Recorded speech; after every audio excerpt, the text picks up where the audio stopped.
வாழ்த்துகின்றோம். நாங்க மட்டும் இல்லை, இந்த நாடே வாழ்த்துது, உலகமே வாழ்த்துது. உலகமே உற்று நிற்கின்ற ஒரு வரலாற்று வெற்றியை பெற்ற ஒரு மாபெரும் தலைவர் தான் நமது தளபதி அன்பிற்கினிய மாண்புமிகு முதலமைச்சர் என்பதை நான் பெருமையோடு சொல்லிக்கொள்ள கடமைப்பட்டுள்ளேன். எந்த விதத்திலும் நாங்கள் கொஞ்சம் நாங்கள் இணைஞ்சிட்டோம்.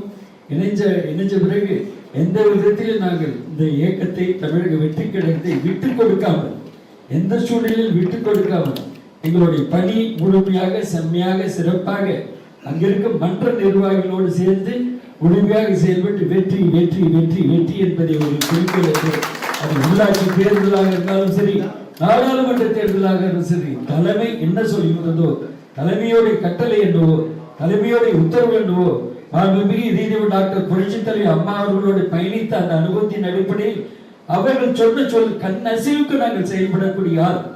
அந்த கண் அசைவுக்கு, தளபதியுடைய முதலமைச்சருடைய கண் அசைவுக்கு செயல்பட்டு மாண்புமிகு பொதுச் செயலாளர் அவர்களுக்கும் அமைச்சர் பெருமக்களுக்கும் நாங்கள் பெருமை சேர்த்து தருவோம் என்ற உறுதிப்பாட்டை சொல்லி, சகோதரனாக, உற்றாராக, உறவினராக, நண்பனாக, குடும்பத்தில் ஒருவராக அங்கிருக்கிற மன்ற தோழர்களை நாங்கள் ஏற்றுக்கொண்டு இணைந்து கெஞ்சத்தும் அவருக்கு இடையூறு வராத அளவுக்கு எங்களுடைய செயல்பாடு முழுமையாக இருக்கும் என்ற உறுதிப்பாட்டை நாங்கள் வந்திருக்கின்ற அனைத்து இந்திய அண்ணா திராவிட முன்னேற்ற கழகத்துடைய நிர்வாக பொறுப்பாளர், அமைச்சர்கள், முன்னாள் அமைச்சர்கள் உள்ளிட்ட, மாவட்ட செயலாளர் உள்ளிட்ட, சட்டமன்ற உள்ளிட்ட அனைவர் சார்பாக நான் உறுதியோடு தெரிவித்துக் கொள்கிறேன்.